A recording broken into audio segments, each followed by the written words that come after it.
আপনারা দেখছেন TVN update. স্বাগত জানাচ্ছি আমি রানা রায়হান।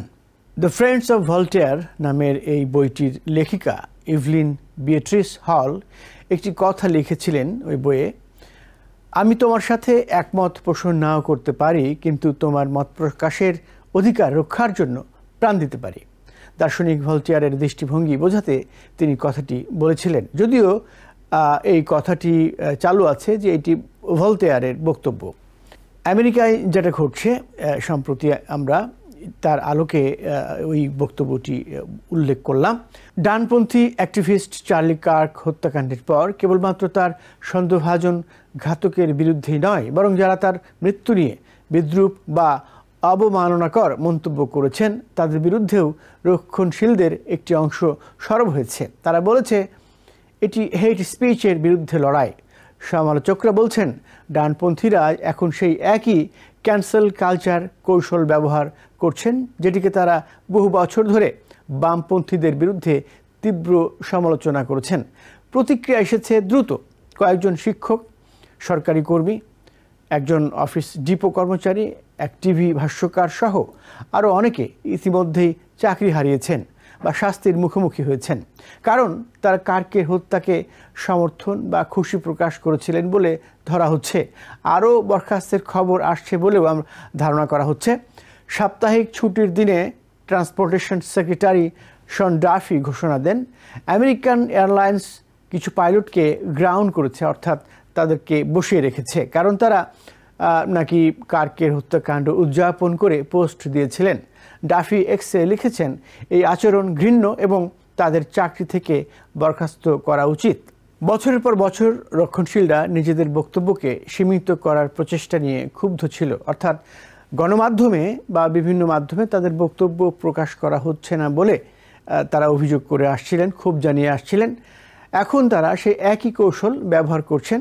কার্ককে বাক স্বাধীনতার জন্য লড়াইয়ের শহীদ হিসাবে উপস্থাপন করে সমালোচকদের চাকরিচ্যুত করা, বয়কট করা বা সামাজিকভাবে বিচ্ছিন্ন করার তারা দাবি জানাচ্ছে। এরকম তারা উদ্যোগ নিচ্ছে। প্রেসিডেন্ট ডোনাল্ড ট্রাম্প ইঙ্গিত দিয়েছেন তিনি এরই মধ্যেই সরকারি ক্ষমতা ব্যবহার করছেন। কার্ক হত্যার পর তিনি রাজনৈতিক প্রতিদ্বন্দ্বীদের বিরুদ্ধে তদন্ত করবেন কিনা জিজ্ঞাসা করা হলে তিনি বলেন, তাদের অনেকেই বড় তদন্তের অধীনে আছে, যাদের সাধারণত বামপন্থী বলা হয়। এই সংঘাত এখন শোক, রাজনীতি ও ক্ষোভের এক বিপজ্জনক মিশ্রণ হয়ে উঠেছে।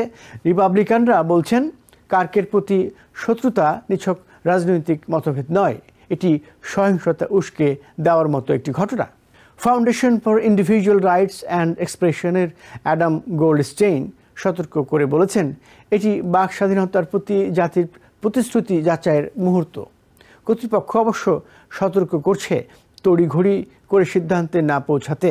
ইউটার গভর্নর স্পেন্সার কক্স বলেছেন, সন্দেহভাজন ব্যক্তি যদিও বামপন্থার প্রতি ঝোঁক দেখিয়েছিলেন, তিনি কোনো রাজনৈতিক আন্দোলনে সক্রিয় ছিলেন না। তবে ডোনাল্ড ট্রাম্পের 2024 সালের নির্বাচনী জয়ে চার্লি কার্কের কৌশলগত ভূমিকা থাকায় তার হত্যাকাণ্ড রিপাবলিকানদের কাছে গভীরভাবে নাড়া দিয়েছে।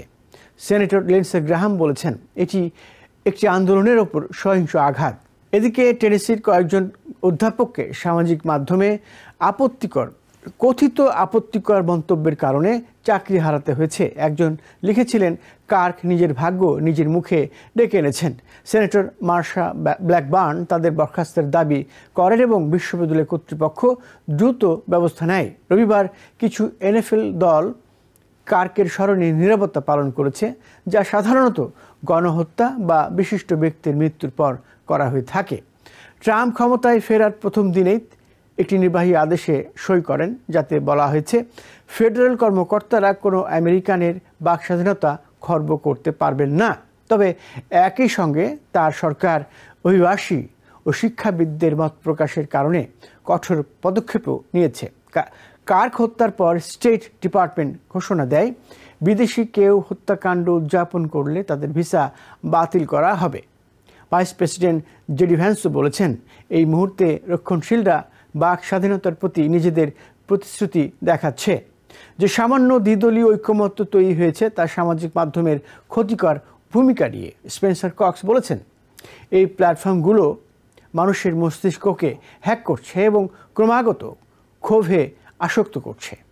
তবে রিপাবলিকানরা ঐতিহ্যবাহী সংবাদ মাধ্যমকেও দায়ী করছেন, যারা নিয়মিত ট্রাম্পকে স্বৈরশাসক বা হিটলারের সঙ্গে তুলনা করেছে। সেনেটর কেটি ব্রিট বলেছেন, এ ধরনের ঘৃণাসূচক বক্তব্যের জন্য শাস্তি হওয়া উচিত।